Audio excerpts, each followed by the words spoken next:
Students, our very important heading in this unit is Biot-Savart law.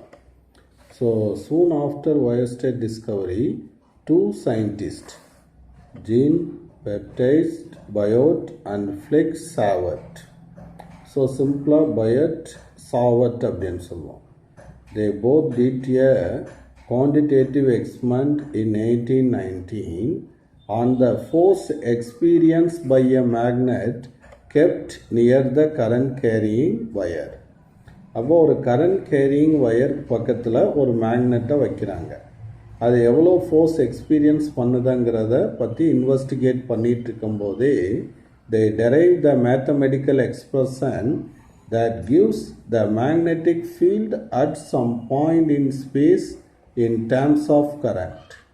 அப்போ ஒரு பாயிண்டில் magnetic field எவ்வளவு, current carrying வயர்லேருந்து some டிஸ்டன்ஸில் உள்ள பாயிண்டில் மேக்னெட்டிக் ஃபீல்டு எவ்வளவு, அந்த எக்ஸ்போஷனில் இன் டேர்ம்ஸ் ஆஃப் கரண்ட்டில் கொண்டு வந்து காட்டுறாங்க.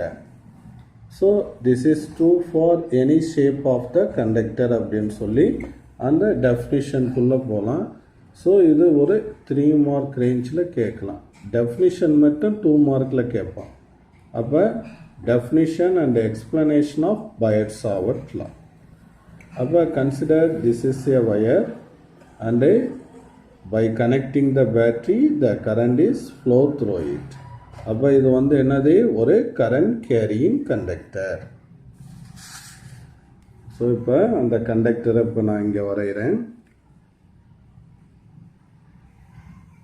இது ரொம்ப அடிப்படையான விஷயம், புரிஞ்சுக்கணும். அதனால தான் இதை ரொம்ப இதாக சொல்லி கொடுக்குறது. அப்போ இந்த மாதிரி ஒரு கண்டக்டர் இருக்குது, இதில் கரண்ட் போகணும். அப்போ இதில் என்ன பண்ணிடலாம், ஒரு பேட்டரியை கனெக்ட் பண்ணிடலாமா? ஸோ இந்த இடத்துல ஒரு பேட்ரி, சின்னது வந்து மைனஸ், இந்த பெருசு ப்ளஸ். அப்போ இதனால் இதில் வந்து ஒரு கரண்ட் வந்து ஐங்கிற கரண்ட் ஃப்ளோ ஆகுது. ஓகேவா? இப்போ I take a small element. So அந்த எலமெண்டல் லென்த் வந்து இதுதான் அந்த small element. The small elemental length is DL அப்படின்னு எடுத்துக்கிறேன். ஓகே, நவ் ஜஸ்ட் ஐங்கிறது என்னது, current. So current is a scalar, அதில் எந்த ஒரு டவுட்டும் இல்லை, ஸ்கேலர் குவான்டிட்டி அப்படின்னு சொல்லுவோம். பட்டு the product of current in the small element dl, கரண்ட்டையும் அந்த ஸ்மால் எலமெண்ட்டையும் மெஷர் பண்ணும்போது, ஸோ இதில் ஃப்ளோ ஆகக்கூடிய கரண்ட் ஐ, அந்த ஸ்மால் எலமெண்ட் டிஎல். அப்போ this element has certain direction. அப்போ this Idl is called current element அப்படின்னு சொல்லுவோம். It is called current element. கரண்டையும் அந்த ஸ்மால் எலமெண்ட்டையும் மல்டிப்ளை பண்ண கரண்ட் எலமெண்ட். கரண்ட் எலமெண்ட்டுக்கு ஒரு டைரெக்ஷன் இருக்கும், அதாவது அதனுடைய டைரெக்ஷன் எப்படி இருக்கும்னா டேஞ்சென்ஷியல் டைரெக்ஷன். இப்போ இந்த மாதிரி இந்த டேஞ்சன்ட் டைரெக்ஷன், அதுக்கு டேஞ்சன்ட் வரைஞ்சோம்னா this is the direction of Idl. So current is a scalar quantity but current element is a vector quantity அப்படிங்கிற விஷயத்தை இந்த தலைப்புக்குள்ளே போகிறதுக்கு முன்னாடி நம்ம தெரிஞ்சுக்கணும். now take there is a point P, ஒரு Pங்கிற பாயிண்ட். Pங்கிற பாயிண்ட் எங்கே இருக்குது? ஸோ இந்த கரண்ட் எலமெண்ட்லேருந்து the point P is lie here, இந்த இடத்துல இருக்கு. This is the point P which is at a distance r from the current element. கரண்ட் எலமெண்ட்லேருந்து r டிஸ்டன்ஸில் இருக்கு. ஸோ இந்த யூனிட் வெக்டரோட டைரெக்ஷன் இந்த direction. So which the current எலமெண்ட்டையும் பியையும் கனெக்ட் பண்ணக்கூடிய இந்த யூனிட் வெக்டர் ஆர் கேப் அப்படின்னு சொல்லுவோம். ஓகேவா? ஹியர் தீட்டாங்கிறது the angle between the current element and the line joining current element and the point P. Current எலமெண்ட்டையும் பியையும் இணைக்கக்கூடிய இந்த லைனுக்கும் இந்த கரண்ட் எலமெண்டோட டைரக்ஷனுக்கும் இடையில் இருக்கக்கூடிய ஆங்கிள் தான் என்னது theta. Now we calculate the magnetic field at P due to this current element. அப்போ இந்த current elementனால what is the magnetic field at P அங்கிறத நான் find out பண்ண போகிறேன். அப்போ this current element is small, so the magnetic field at P is also small, that is dB அப்படின்னு சொல்கிறேன். அப்போ அந்த டிபி வந்து எப்படி எதை டிபெண்ட் பண்ணியிருக்கோங்கிறத பார்க்கலாம். அப்போ the current element, the magnetic field, magnetic induction at P due to this current element dB, அது எப்படி இருக்கும்னா directly as the strength of the current. அந்த கண்டக்டரில் போகக்கூடிய அந்த கரண்டுடைய ஸ்ட்ரென்த்துக்கு directly proportional and directly as the magnitude of length of the element. அந்த எலமெண்ட்டுடைய லென்த்துக்கும் directly proportional and directly as the sine of angle theta between dl and r cap அப்படின்னு சொல்கிறேன். அடுத்து ஃபோர்த் வந்து inversely as the square of the distance between the point P and the length element. அப்போ square of distance, அந்த elemental லென்த்லேருந்து P வரைக்கும் உள்ள டிஸ்டன்ஸோட ஸ்கொயருக்கு இன்வர்ஸ்லி ப்ரொபோஷ்னலாக இருக்கும். ஸோ அதெல்லாம் நான் கம்பைன் பண்ணி ஈக்குவேஷனில் எழுதுகிறேன். அப்போ வந்து ஃபஸ்ட்டு மேக்னிடியூடை மட்டும் எழுதிடலாம். DB proportional to strength of current, elemental length, sin theta, இதுக்கெல்லாம் directly proportional, inversely proportional to the square of distance. அடுத்து இங்கே equal to போடும்போது proportionality constant k போடுறோம். k ideal sin theta by r square. k is the proportionality constant. அப்போ கேவோட value வந்து நம்ம என்ன கொடுக்குறோம் அப்படின்னா μ0 by 4π. μ0ங்கிறது நம்மளுக்கு தெரியும் permeability in free space.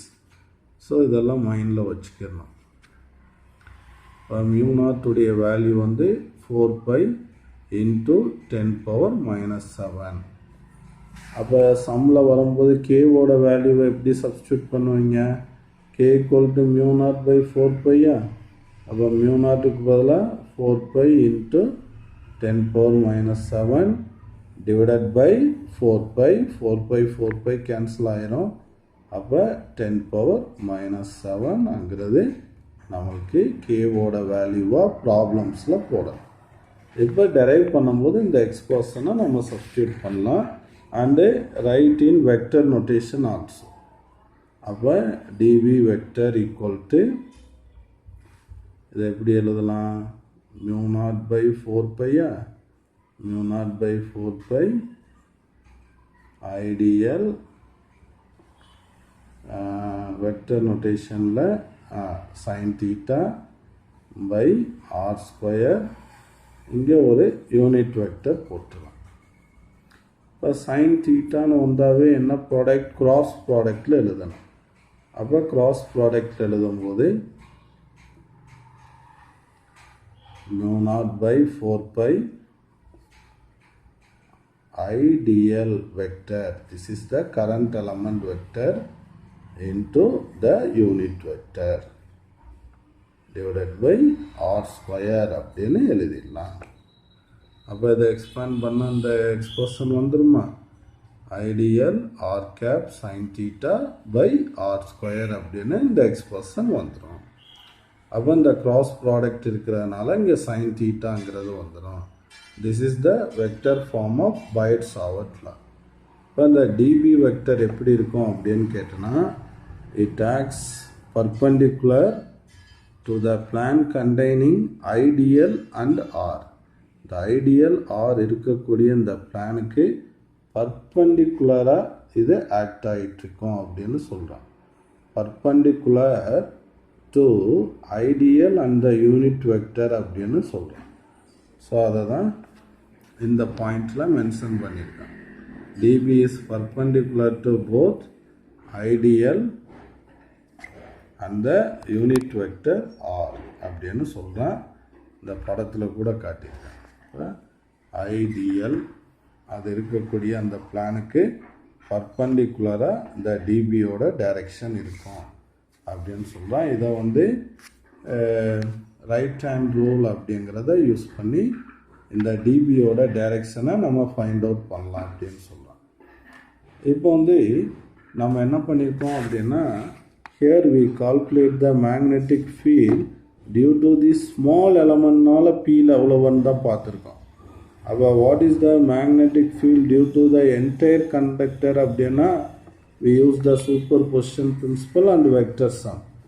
So you just integrate that equation. இது அப்படியே என்ன பண்ணிடலாம் அப்படின்னா, நீ இன்டகிரல் பண்ணிடலாம். அப்போ you integrate the above equation.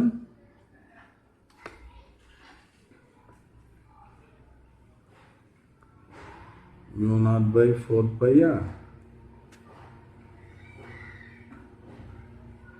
ideal vector cross r cap by r square.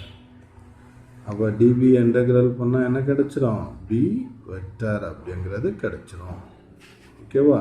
அப்போ you got the total magnetic field at the point P due to the entire length of the conductor. Next ஸ்டெப்பில் என்ன பண்ணலாம், இந்த கான்ஸ்டண்ட்டை நம்ம வெளியே எடுத்து வச்சுக்கிறோம். அப்போ மியூ நாட் பை 4 பையா வெளியே வந்துடும். அப்போ Idl vector cross r cap by r ஸ்கொயருங்கிறது இன்டகிரேட் பண்ணி நம்ம கண்டுபிடிச்சா போதும். அடுத்து இந்த ஸ்பெஷல் கேஸ் கவனிங்க. If the point P lies on the conductor. இப்போ இந்த பி வந்து இந்த கண்டக்டர் மேலேயே இருக்குது, இந்த இடத்துலையே இருக்குன்னு வச்சுக்கோம். The P lies on the கண்டக்டர்னா தீட்டா என்ன ஆயிரும், தீட்டா கெட்ஸ் 0. அப்போ தீட்டா 0. அப்போ therefore dB is 0. ஏன்னா sin 0 என்னது 0. ஏன்னா ஃபார்முலா என்ன வருது, ideal sin theta by r square. So இங்கே கூட எழுதிக்கலாம். அப்போ dB equal to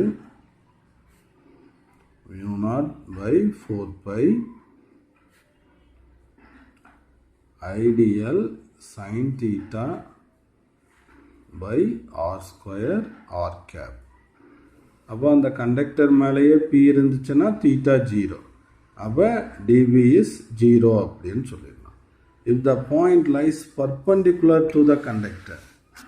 இப்போ அந்த கண்டக்டருக்கு இப்படி பர்பண்டிகுலராக இருக்குது.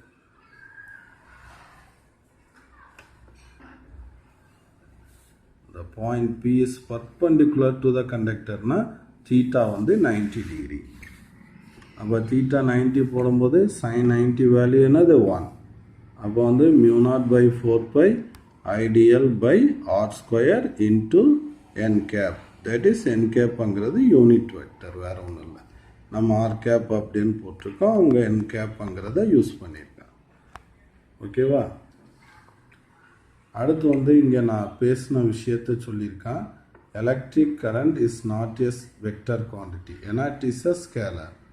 But electric current in a conductor has direction of flow. Current இந்த டைரக்ஷனில் ஃப்ளோ ஆகுதுன்னு நம்ம சொல்லுவோம். ஆனாலும் அது ஒரு ஸ்கேலர் குவான்டிட்டி தான். இப்போ electric current flowing in a small elemental conductor can be taken as vector quantity. தான் current element அப்படின்னு சொல்கிறது.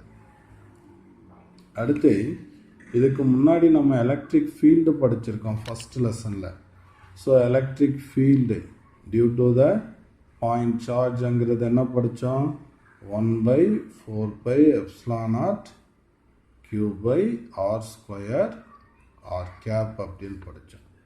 ஸோ இங்கே மேக்னெட்டிக் ஃபீல்டுங்கிறது என்னன்னு படிச்சிருக்கோம் இப்போ கொஞ்சம் முன்னாடி, mu naught by 4 pi I dl sin theta by r square into unit vector. அப்போ ரெண்டுலையும் என்ன இருக்குது, டினாமினேட்டரில் ஆர் ஸ்கொயர் இருக்கா, ஃபஸ்ட் பாயிண்ட் அதுதான், ஒபேஸ் இன்வர்ஸ் ஸ்கொயர் லா. அதனால் they are long range field அப்படின்னு சொல்லுவோம். செகண்டில் வந்து they obey principle of superposition and linear with respect to source அப்படின்னு சொல்லுவோம். அப்போ ஈக்கு சோர்ஸ் என்னது Q, மேக்னெட்டிக் ஃபீல்டுக்கு சோர்ஸ் என்னது கரண்ட் எலமெண்ட் ஐடிஎல். ரெண்டும் டைரக்ட்லி ப்ரொபோஷ்னலாக இருக்கும். இது ரெண்டும் என்னதுன்னா ரெண்டுக்கும் உள்ள சிமிலாரிட்டிஸ். அப்போ கிவ் த சிமிலாரிட்டிஸ் அப்படின்னா யூ ரைட் தீஸ் 2 பாயிண்ட், ஒரு 2 மார்க் கொஸ்டின். சப்போஸ் டிஃப்ரென்சஸ் அப்படின்னு கேட்பான், இது ஃபேமஸான கொஸ்டின், 3 மார்க்லையும் வரும், சம்டைம்ஸ் 3 மார்க் 2 மார்க்லையும் வரும். அப்போ difference between electric field and magnetic field அப்படின்னு பார்த்தீங்கன்னா, எலக்ட்ரிக் ஃபீல்டு ஃபார்முலா படி it produced by the scalar source, that is electric சார்ஜ்ங்கிறது ஒரு scalar. But magnetic field is produced by the vector source, அதாவது current element. இதனுடைய direction எப்படி இருக்கும்னா, line joining the charge and the point, அந்த பொசிஷனுக்கும் அந்த சோர்ஸ்க்கும் ஜாயின் ஆகக்கூடிய பாயிண்ட்டை டைரக்ட் பண்ணியிருக்கோம் அப்படின்னு சொல்கிறோம். along the position vector joining the source and the point at which field is calculated. So இதோட டைரெக்ஷன் எப்படி இருக்குன்னு பார்த்தோம். இப்போ இதுக்கு நான் சொல்லிடுறேன். இப்போ இந்த இடத்துல ஒரு சார்ஜ் இருக்குது, இந்த இடத்துல ஒரு பாயிண்ட், இதுதான் சோர்ஸ். அப்போ டைரெக்ஷன் ஆஃப் எலக்ட்ரிக் ஃபீல்டு வந்து இந்த லைன் ஜாயினிங் மேலேயே இருக்கும். ஆனால் இந்த மேக்னெட்டிக் ஃபீல்டு எப்படி இருக்குன்னு பார்த்தோம், perpendicular to the plane containing ideal and R. இது இருக்கக்கூடிய பிளானுக்கு பர்பண்டிகுலர் டைரெக்ஷனில் இருக்கும். ஐடியலும் ஆரும் இந்த பிளானில் இருந்துச்சுன்னா டிபி இதுக்கு பர்பண்டிகுலர் டைரெக்ஷனில் இருக்கும். இந்த மாதிரி பர்பண்டிகுலராக இருக்கும். அதுதான் இந்த second point. It is directed perpendicular to the position vector R and the current element. அடுத்து இந்த எலக்ட்ரிக் ஃபீல்டோட எக்ஸ்பிரஷனில் பார்த்தீங்கன்னா, here no angle is involved, does not depend on angle. Here it depends on the angle between the position vector and the current element. அப்போ இங்கே நம்ம சொன்னோம், இந்த current எலமெண்ட்டுக்கும் இந்த position வெக்டருக்கும் இடையில் உள்ள இந்த ஆங்கிளை டிபெண்ட் பண்ணியிருக்கு. தீட்டாவும் சேர்ந்து வருது. தீட்டா அதே மாதிரி பொசிஷன் வெக்டர் ரெண்டையும் டிபெண்ட் பண்ணியிருக்கு அப்படின்னு சொல்கிறோம். அடுத்து charge Q and exponent of electric field is unity. இங்கே அதே மாதிரி வந்து magnetic ஃபீல்ட்லையும் the current element and exponent of magnetic field is unity. அப்போ இதுலேருந்து E is proportional to Qன்னு சொல்லுவோம், not the higher order, Q square Q cube வராது. அதே மாதிரி B is directly proportional to IDL. அதே மாதிரி இதுலேயும் வந்து higher square cube higher power எல்லாம் இதில் வராது அப்படின்னு சொல்கிறான். The cause and effect have linear relationship, நேரடியான தொடர்பில் இருக்கும். சோர்ஸும் அதுக்குரிய எஃபெக்டான எலக்ட்ரிக் ஃபீல்டாக இருந்தாலும் சரி மேக்னெட்டிக் ஃபீல்டாக இருந்தாலும் சரி, both have same source and same cause and same effect அப்படின்னு சொல்கிறான். The have the linear relationship அப்படின்னு சொல்லி முடிக்கிறான். Okay students.